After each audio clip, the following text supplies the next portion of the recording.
Okay guys, let's take a look at these things. This is the good distributor. This one's for parts. Right off the bat, I can tell you that. It spins free, everything's mint on it. It's not drilled for Tach drive, but it doesn't have the base plate with the dual points on. But everything else is there and it's a complete housing. So he gave me that. This one's complete rotor, everything's in it. Obviously it's been laying in the shop for a while. This one's a Tach drive, which is nice. Everything spins, including the Tach drive. Okay, the dual points are in there, everything's in there. So one day we'll work on those. Figure we could take the base and maybe polish it up, maybe age it. We could do something with it. From what I'm told by my other friend that was standing there, this is supposed to be a Chrysler cat. It's not a Ford cat. So we'll see someday. You could actually use this to operate the MSD if you want to also. So we'll see what happens. Maybe someday I'll find Junior a nice cable-driven Tach. Well, one of my motors will have a cable-driven Tach, and I got the drive. That's why I grabbed it. Nice and cheap. I bought these two, the two shocks, the wires, all from the same guy I got the training from. And he gave me a really good deal. Knowing that these are what they are. He's a very honest guy. The wires came right off his scrambler as soon as he stopped racing it. No burns, no nothing. So they're mint. They're set up to go right on the motor. They're really nice. The shocks came off the back of his drag Spirit that he switched the rear suspension on totally. He even had the slapper bars, the real slapper bars that were with it. So those are all mint. These, he has no idea. He knows this arm's been robbed, because the deal is they don't make this pump anymore. Carter doesn't make this pump anymore for an AMC. And if anybody's a Chevy guy, they can look at the pattern and see it's very familiar. But what is different is the arm's different. So people slide this pin out and steal the arms and buy a Chevy one and slip the arm in it. And that's what was done to this one. So this one's probably failed. This one he doesn't know. So we're going to open these things up and see if they're rebuildable. So these are nice little units, especially for Junior's motor. This would be perfect if we can get an overhaul kit. Figure between the two of them, this has no rust on it whatsoever. This one's been laying. It looks like there's a little rust down and a pin down there. So let's open them up, see what we got. Nice big fittings. And we'll see. These look like they were bottomed out, the fittings. Okay, people never cease to amaze me, and I know he didn't do it because he knows what's going on and he's way too anal for that.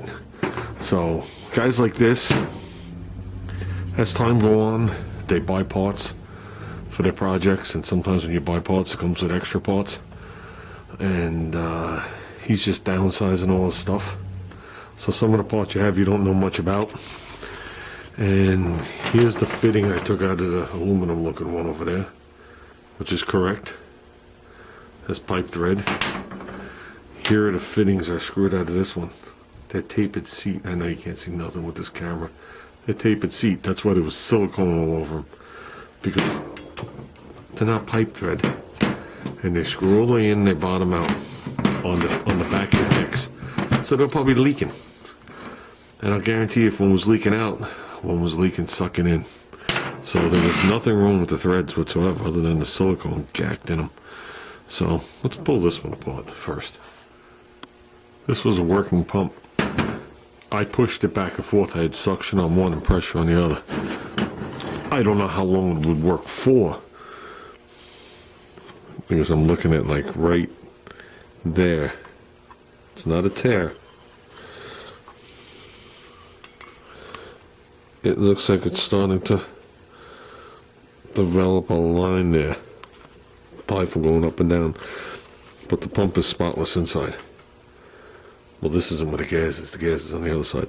But what you're looking for on this side is, when this goes up and down, okay, there's a seal in here. And that seal keeps the oil from your engine from getting in here. That's why when the seal blows out, it comes out the weep hole. Okay, that means this seal went bad and the oil's getting sucked and blown, that comes out the weep hole. When fuel comes out of here, that means the diaphragm leaked, or it doesn't work at all, or one of your check valves went bad. And when those check valves is in, well, what do we got here? We can look at it and figure it out. In is from the bottom, so to draw it in you would have to pull it, so this would be in, these are in, and that's your out. So when the diaphragm lifts up, this seats, these open. When the diaphragm pushes down, these seat, this opens, and it comes out the passage here, which this whole thing is clockable. That's why you got the 2 screws here. How much it's clockable, I'm not sure. So there's actually nothing wrong with this pump. That's probably why the screws are still in it, because this probably came off a parts motor. Usually when you change your pump, you reuse the screws. When you're stripping down the motor, you leave them on. That pump will open up, it probably failed. So this one I'm going to put back together, keep it clean inside. I'll tape up the holes now, even though we would go further.